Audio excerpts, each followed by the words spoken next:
Recording by Martin Rato. Dracula's Guest by Bram Stoker. When we started for our drive, the sun was shining brightly on Munich, and the air was full of the joyousness of early summer. Just as we were about to depart, Herr Delbrück, the maître d'hôtel of the Quatre Saisons, where I was staying, came down, bareheaded, to the carriage, and after wishing me a pleasant drive, said to the coachman, still holding his hand on the handle of the carriage door, "Remember, you are back by nightfall. The sky looks bright, but there's a shiver in the north wind that says there may be a sudden storm. But I am sure you will not be late." Here he smiled and added, "For you know what night it is." Johann answered with an emphatic, "Ja, mein Herr," and touching his hat, drove off quickly. When we had cleared the town, I said, after signaling to him to stop, "Tell me, Johann, what is tonight?" He crossed himself as he answered laconically, "Walpurgisnacht." Then he took out his watch, a great old-fashioned German silver thing as big as a turnip, and looked at it with his eyebrows gathered together and a little impatient shrug of his shoulders. I realized that this was his way of respectfully protesting against the unnecessary delay, and sank back in the carriage, merely motioning him to proceed. He started off rapidly, as if to make up for lost time. Every now and then the horses seemed to throw up their heads and sniff the air suspiciously. On such occasions I often looked around in alarm.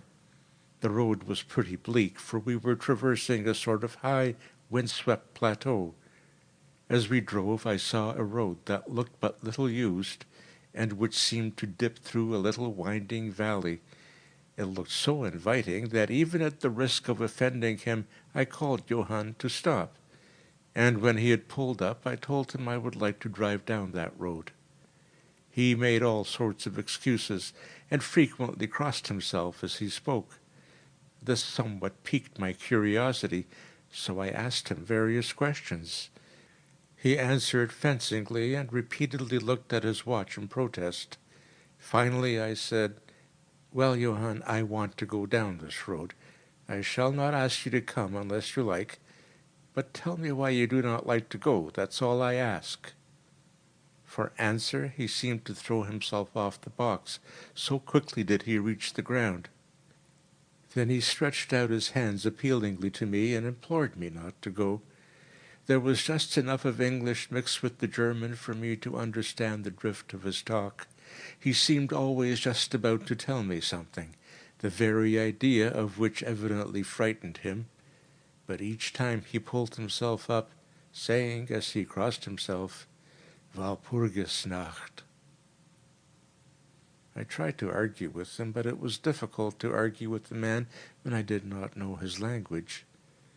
The advantage certainly rested with him, for although he began to speak in English, of a very crude and broken kind, he always got excited and broke into his native tongue, and every time he did so, he looked at his watch. Then the horses became restless and sniffed the air.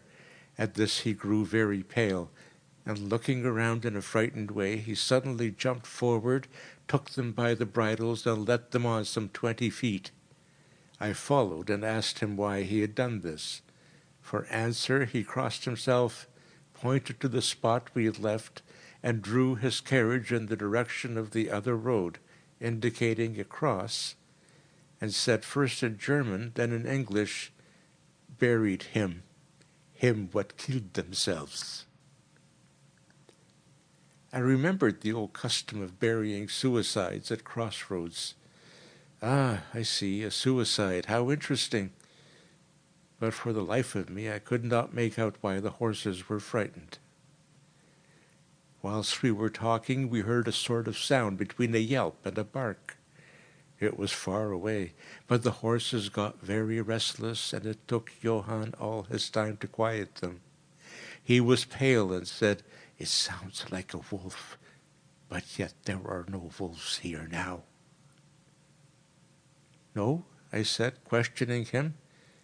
Isn't it long since the wolves were so near the city? Long, long, he answered, in the spring and summer. But with the snow the wolves have been here not so long. Whilst he was petting the horses and trying to quiet them, dark clouds drifted rapidly across the sky. The sunshine passed away, and a breath of cold wind seemed to drift past us. It was only a breath, however, and more in the nature of a warning than a fact, for the sun came out brightly again. Johann looked under his lifted hand at the horizon and said, "The storm of snow, he comes before long time." Then he looked at his watch again, and straightway holding his reins firmly, for the horses were still pawing the ground restlessly and shaking their heads, he climbed to his box as though the time had come for proceeding on our journey. I felt a little obstinate and did not at once get into the carriage. "Tell me," I said, "about this place where the road leads," and I pointed down. Again he crossed himself and mumbled a prayer before he answered, "It is unholy." "What is unholy?" I inquired. "The village." "Then there is a village?"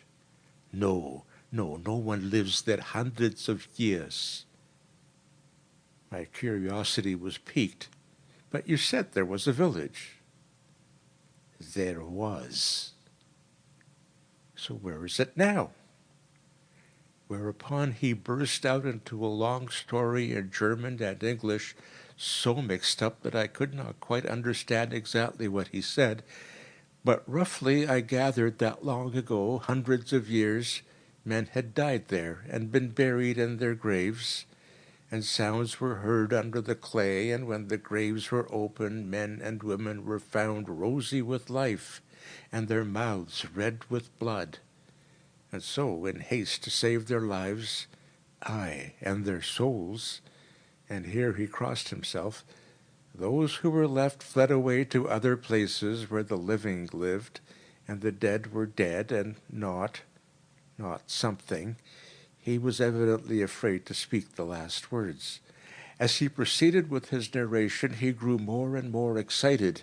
It seemed as if his imagination had got hold of him, and he ended in a perfect paroxysm of fear, white-faced, perspiring, trembling, and looking round him as if expecting that some dreadful presence would manifest itself there in the bright sunshine on the open plain.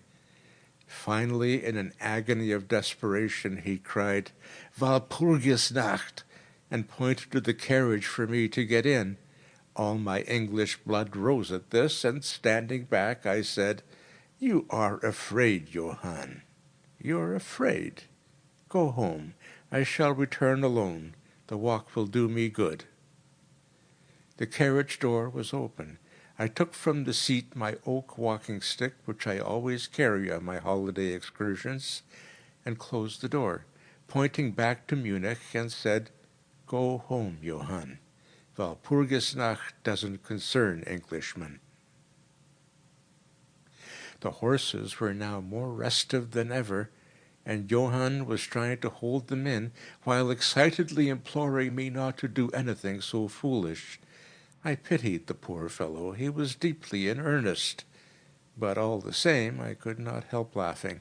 His English was quite gone now. In his anxiety, he had forgotten that his only means of making me understand was to talk my language, so he jabbered away in his native German. It began to be a little tedious. After giving the direction home, I turned to go down the crossroad into the valley. With a despairing gesture, Johann turned his horses toward Munich. I leaned on my stick and looked after him. He went slowly along the road for a while. Then there came over the crest of the hill a man, tall and thin. I could see so much in the distance. When he drew near the horses, they began to jump and kick about, then to scream with terror. Johann could not hold them in. They bolted down the road, running away madly. I watched them out of sight, then looked for the stranger, but found that he too was gone. With a light heart, I turned down the side road through the deepening valley to which Johann had objected. There was not the slightest reason that I could see for his objection, and I dare say I tramped for a couple of hours without thinking of time or distance, and certainly without seeing a person or a house. So far as the place was concerned, it was desolation itself, but I did not notice this particularly till, on turning a bend in the road, I came upon a scattered fringe of wood. Then I recognized that I'd been impressed unconsciously by the desolation of the region through which I'd passed. I sat down to rest myself and began to look around. It struck me that it was considerably colder than it had been at the commencement of my walk. A sort of sighing sound seemed to be around me, with, now and then, high overhead, a sort of muffled roar.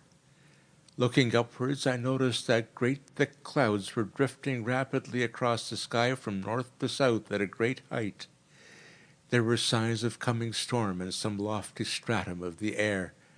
I was a little chilly, and thinking that it was the sitting still after the exercise of walking, I resumed my journey. The ground I passed over was now much more picturesque. There were no striking objects that the eye might single out, but in all there was a charm of beauty.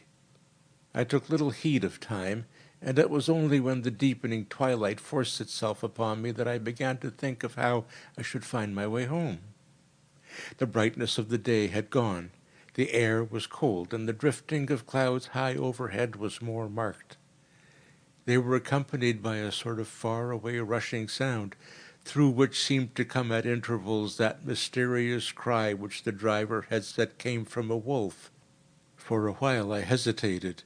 I had said I would see the deserted village, so on I went, and presently came on a wide stretch of open country, shut in by hills all around. Their sides were covered with trees which spread down to the plain, dotting in clumps the gentler slopes and hollows which showed here and there. I followed with my eye the winding of the road, and saw that it curved close to one of the densest of these clumps and was lost behind it. As I looked, there came a cold shiver in the air, and the snow began to fall. I thought of the miles and miles of bleak country I had passed, and then hurried on to seek the shelter of the wood in front. Darker and darker grew the sky, and faster and heavier fell the snow, till the earth before and around me was a glistening white carpet, the further edge of which was lost in misty vagueness. The road was here but crude, and when on the level its boundaries were not so marked as when it passed through the cuttings, and in a little while I found that I must have strayed from it, for I missed underfoot the hard surface, and my feet sank deeper in the grass and moss. Then the wind grew stronger and blew with ever-increasing force, till I was fain to run before it. The air became icy cold, and in spite of my exercise I began to suffer. The snow was now falling so thickly and whirling around me in such rapid eddies that I could hardly keep my eyes open. Every now and then the heavens were torn asunder by vivid lightning, and in the flashes I could see ahead of me a great mass of trees, chiefly yew and cypress, all heavily coated with snow.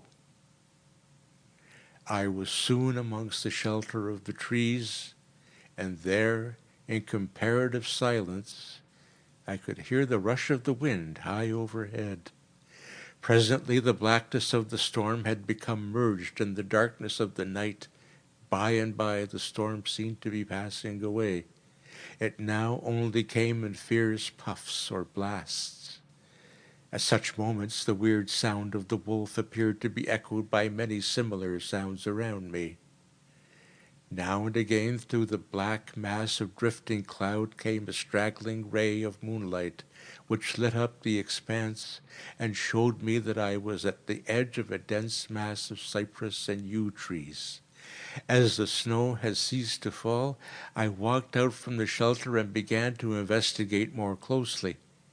It appeared to me that among so many old foundations as I had passed, there might be still standing a house in which, though in ruins, I could find some sort of shelter for a while. As I skirted the edge of the copse, I found that a low wall encircled it, and following this, I presently found an opening. Here the cypresses formed an alley leading up to a square mass of some kind of building. Just as I caught sight of this, however, the drifting clouds obscured the moon, and I passed up the path in darkness. The wind must have grown colder, for I felt myself shiver as I walked, but there was hope of shelter, and I groped my way blindly on. I stopped, for there was a sudden stillness. The storm had passed, and perhaps in sympathy with nature's silence, my heart seemed to cease to beat. But this was only momentarily, for suddenly the moonlight broke through the clouds, showing me that I was in a graveyard, and that the square object before me was a great massive tomb of marble, as white as the snow that lay on and all around it. With the moonlight there came a fierce sigh of the storm, which appeared to resume its course with a long, low howl, as of many dogs or wolves. I was awed and shocked, and felt the cold perceptibly grow upon me till it seemed to grip me by the heart. Then, while the flood of moonlight still fell on the marble tomb, the storm gave further evidence of renewing, as though it was returning on its track. Impelled by some sort of fascination, I approached the sepulchre to see what it was, and why such a thing stood alone in such a place. I walked around it and read over the Doric door in German, Countess Stolingen of Graz, in Styria, sought and found death, 1801. On the top of the tomb, seemingly driven through the solid marble, for the structure was composed of a few vast blocks of stone, was a great iron spike or stake. On going to the back, I saw graven in great Russian letters, "The dead travel fast." There was something so weird and uncanny about the whole thing that it gave me a turn and made me feel quite faint. I began to wish for the first time that I'd taken Johann's advice. Here a thought struck me which came under almost mysterious circumstances and with a terrible shock. This was Walpurgis Night. Walpurgis Night, when, according to the belief of millions of people, the devil was abroad, when the graves were opened and the dead came forth and walked, when all evil things of earth and air and water held revel. This very place the driver had specifically shunned. This was the depopulated village of centuries ago. This was where the suicide lay, and this was the place where I was alone, unmanned, shivering with cold in a shroud of snow, with a wild storm gathering again upon me.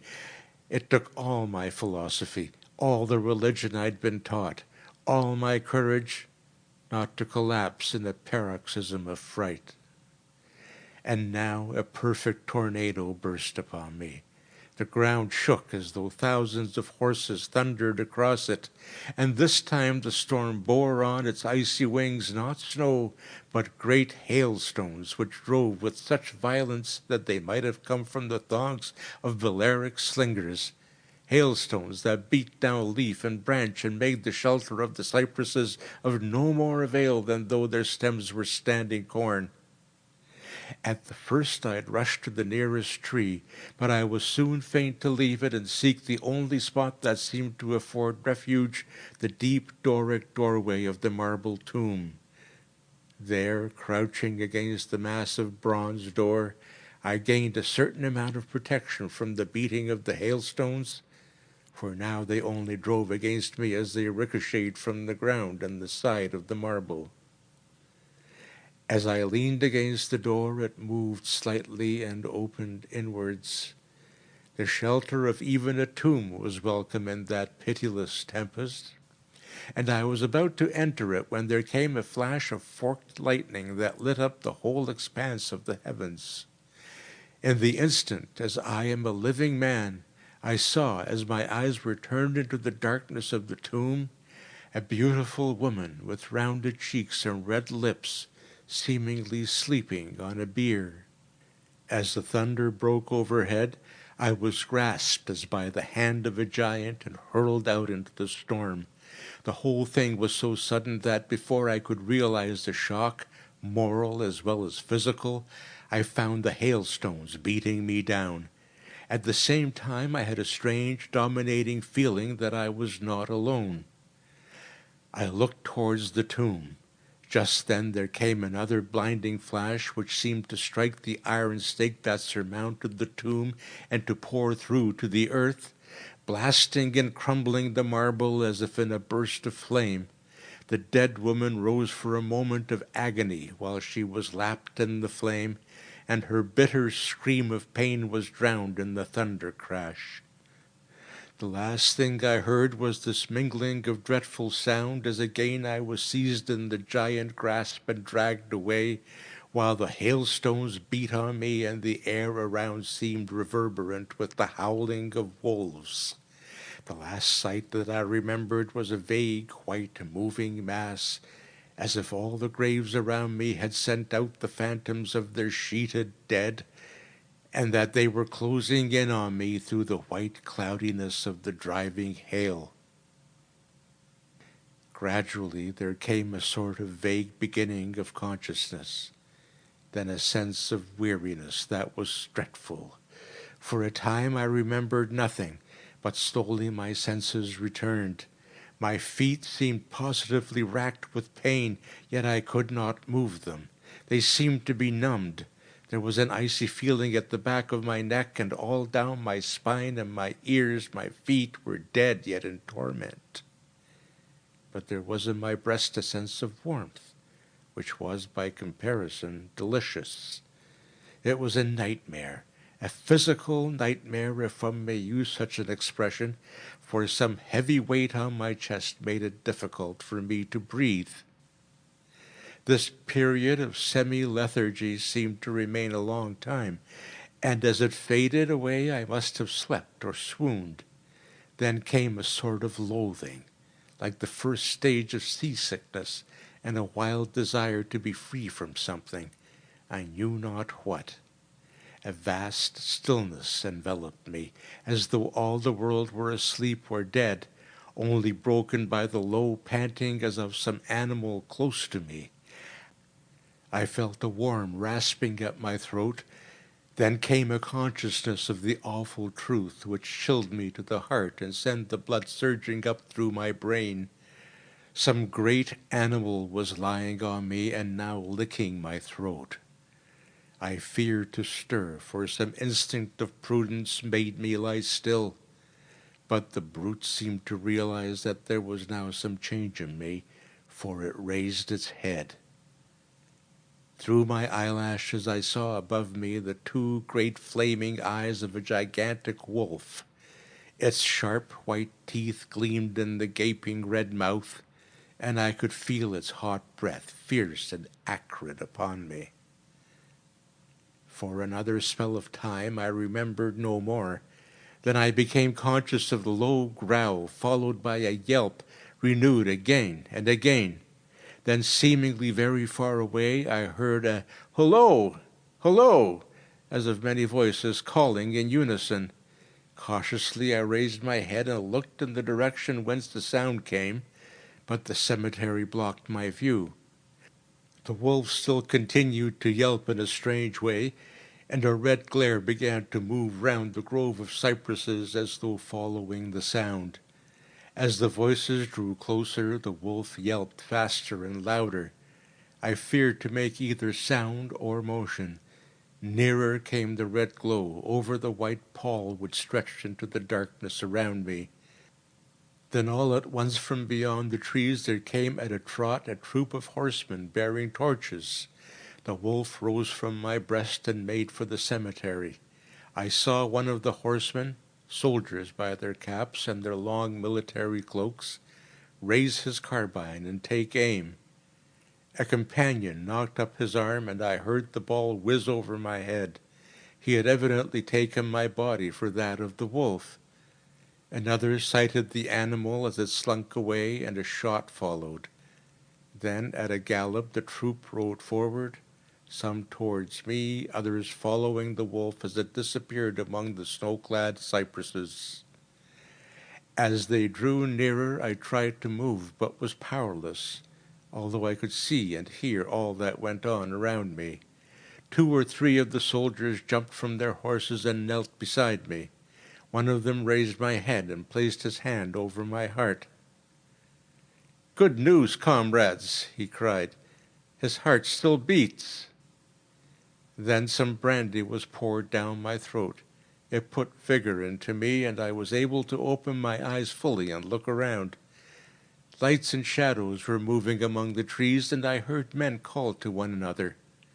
They drew together, uttering frightened exclamations, and the lights flashed as the others came pouring out of the cemetery pell-mell, like men possessed. When the further ones came close to us, those who were around me asked them eagerly, "Well, have you found him?" The reply rang out hurriedly, "No, no, come away, quick, quick, this is no place to stay, and on this of all nights." What was it, was the question asked in all manner of keys.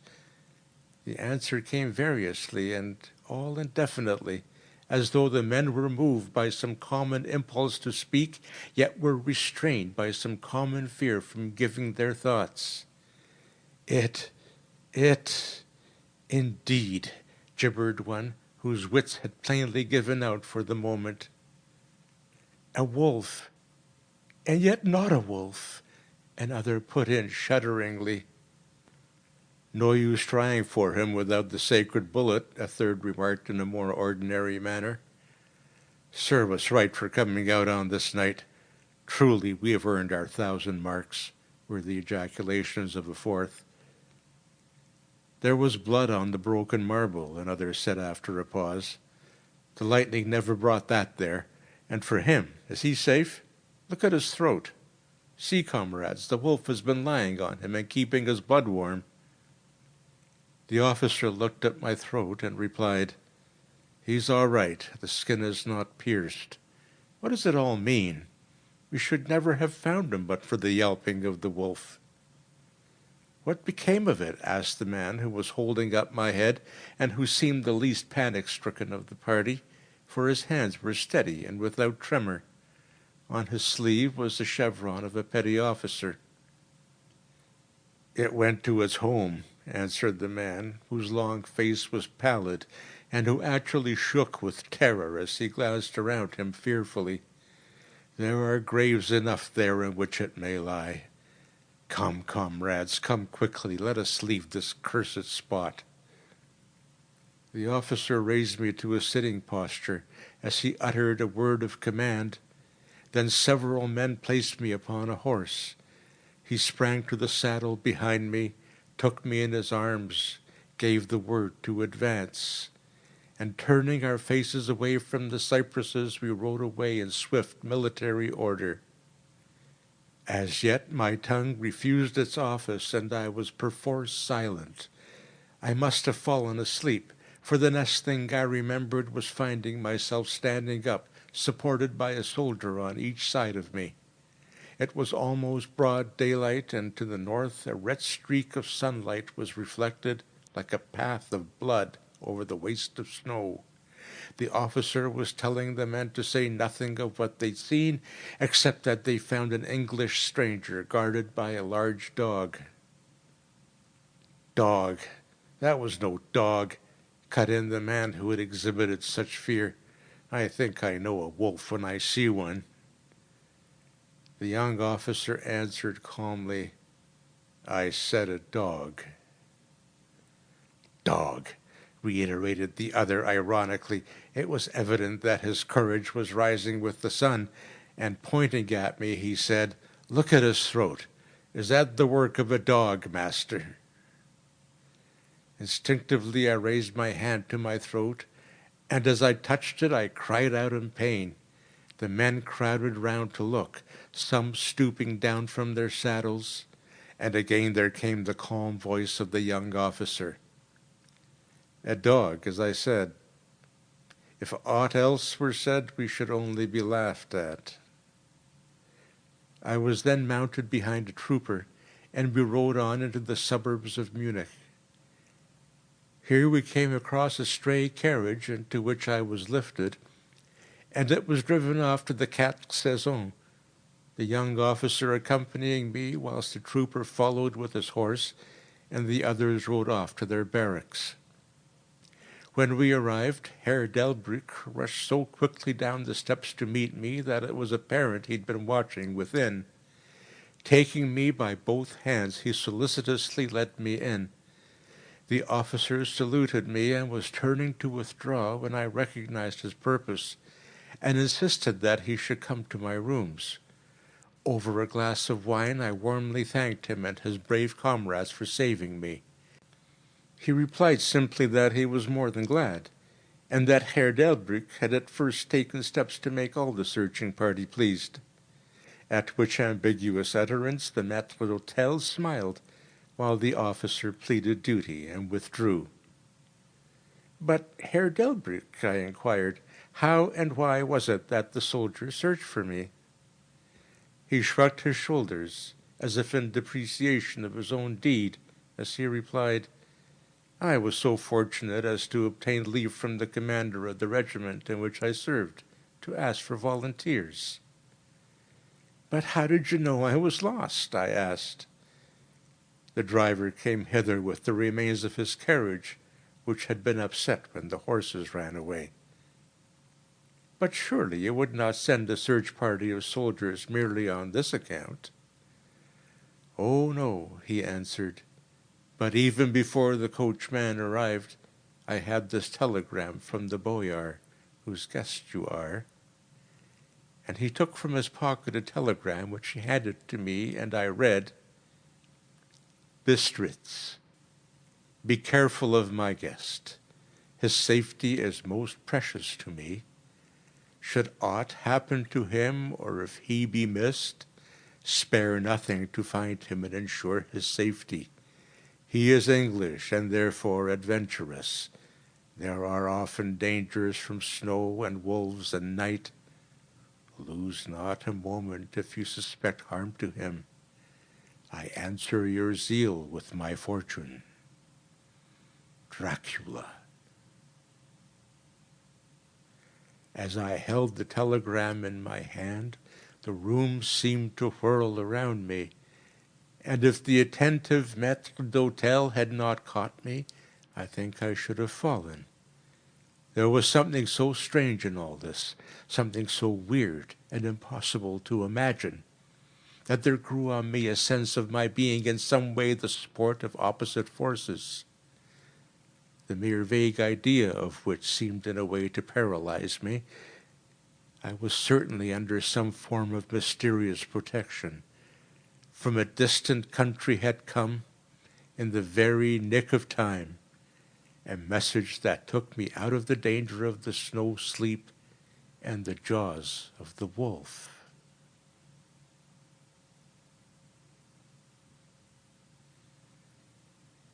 End of Dracula's Guest by Bram Stoker.